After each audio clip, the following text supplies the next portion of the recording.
সুযোগ থাকলে রমজানে উমরা করবেন। আল্লাহর নবী বলেন উমরাতুন ফি রমাদানা, রমজানে একটা উমরা কান্নাহু হাজ্জা মাই, সে যেন আমার সাথে হজ করলো। সুযোগ থাকলে করবেন। কবে করবেন? আমিন ভাই কবে যাবেন? কোন মৌতের পরে না মৌতের আগের রমজান? আপনি মৌতের আগের রমজানে যাবেন না মৌতের পরে রমজান? আপনি কন, সবাই কন। আচ্ছা, সিলেটিরা একটা সুন্দর বলে, সিলেটিরা বাইতুল্লাহকে বলে আল্লাহর বাড়ি। কি বলে?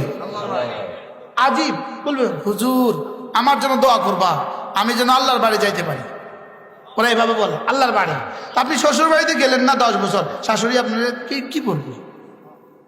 কি একটা চাল জামাই,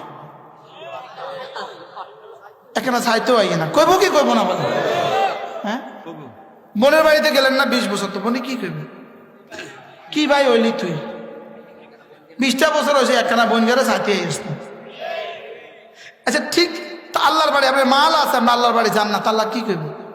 তোর আমি মাল দিলাম, তুই আমার ঘরে একখানা আইলি না। আজীব না? একবার আমাকে এক বেটা জিজ্ঞেস করছে হারামে, আচ্ছা হুজুর আপনি আল্লাহর ঘরে কয়বার আসছেন? আমি কি আপনি শ্বশুর বাড়িতে কয়বার গেছেন? বেটা হুজুর এটা লোক, এটা কি সম্পর্ক? আমি কি শ্বশুর বাড়িতে আপনি কয়বার গেছেন? হুজুর শ্বশুর বাড়িতে কি কেউ গণ্যা যায়? আমি কি আল্লাহর ঘরে কি কেউ গণ্যা হয়? কি যাবো তো আল্লাহর বাড়ি ইনশাআল্লাহ, বলেন ইনশাআল্লাহ।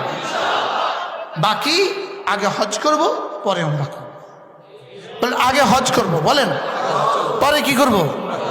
হজ করে না উমরা করে। এর উদাহরণ হলো ফজর নামাজ পড়ে না এশার নামাজ পড়ে।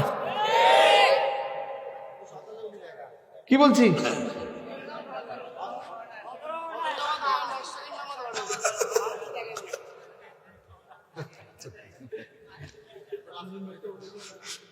কি ভাই, তাহলে ফজরও পড়বো এশারও পড়বো, হজও করবো উমরাও করবো ইনশাআল্লাহ, বলেন ইনশাআল্লাহ। কি করবেন? ফজরও পড়বো এশারও পড়বো, হজও করবো